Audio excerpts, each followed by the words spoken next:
Over this past year or so, the English band Radiohead have been getting a lot of attention on social media, which is weird, mainly because Radiohead haven't dropped in 9 fucking years. One day.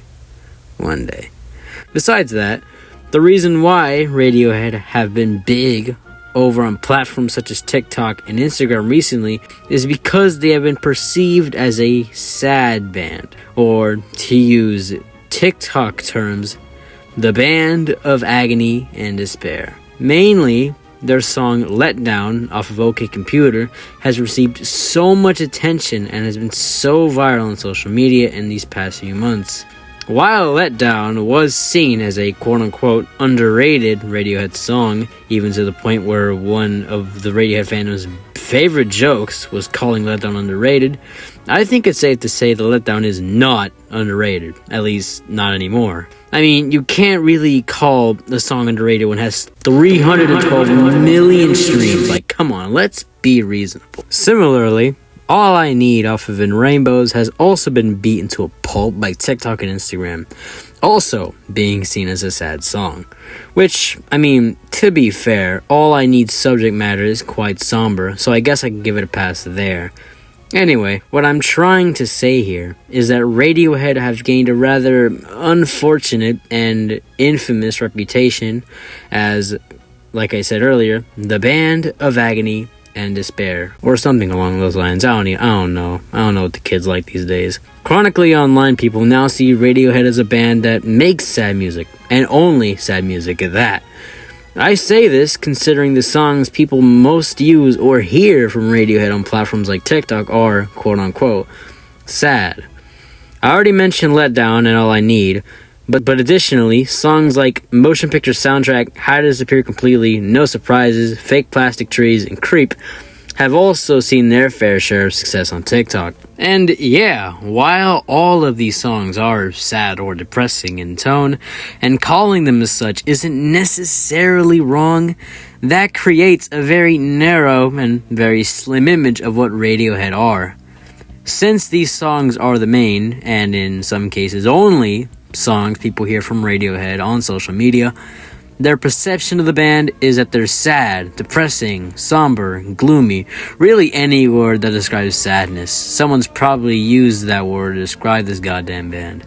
And look, at first the whole agony and despair joke was, admittedly, pretty funny. You have to remember, this is social media we're talking about, where trends become big and viral over time. I mean, come on, let's all be real. In 5 months, no one's gonna remember what a Labubu is. Let's be honest with ourselves here. Anyways, and as is the case with all memes and trends, the band of agony and despair trend started to dissipate and become increasingly panned out and annoying, especially to Radiohead fans. It's gotten so bad to the point where Radiohead fans are calling out the people who say something like this. Want to see some examples? No? Well, I don't care. You're going to. Let's look at this one, where I actually can't tell if this person is being serious or not. But they're basically saying all the things about Radiohead that their fans hate. So sad. The band of agony and despair for real. Something changed. I didn't want to listen to rap after this. And then there's this individual with a very, peculiar name telling them to shut up. Oh boy. Or take this one. Piano of souls, death, and doom. And then look at the replies. Cornball. You only know Let Down, Creep, and No Surprises. Just such your bitch ass up.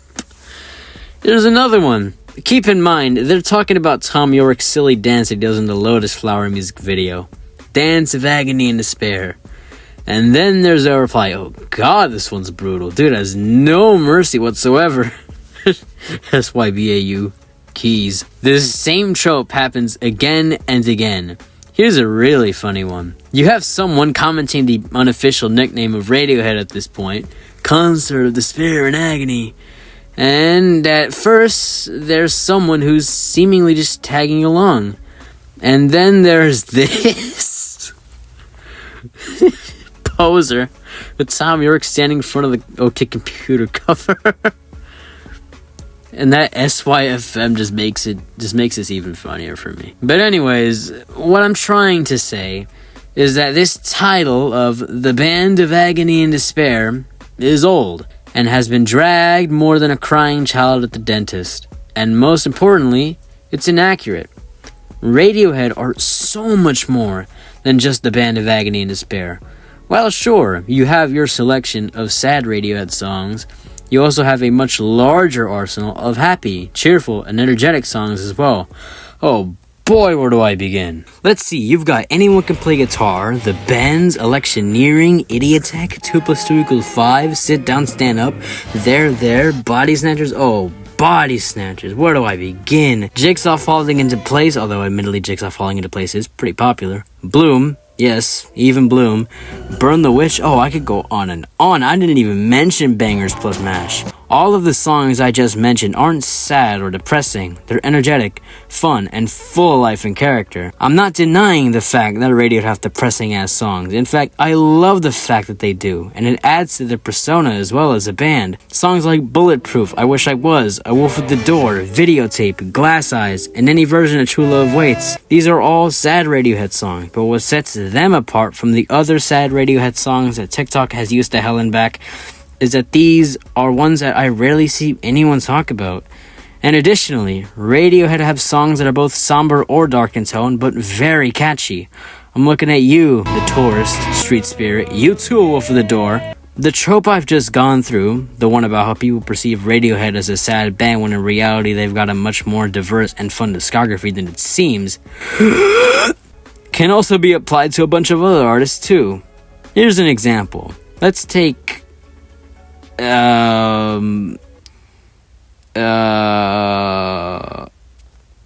editor, help me out here. Wait, aren't you the editor? Oh goodness, you're right. The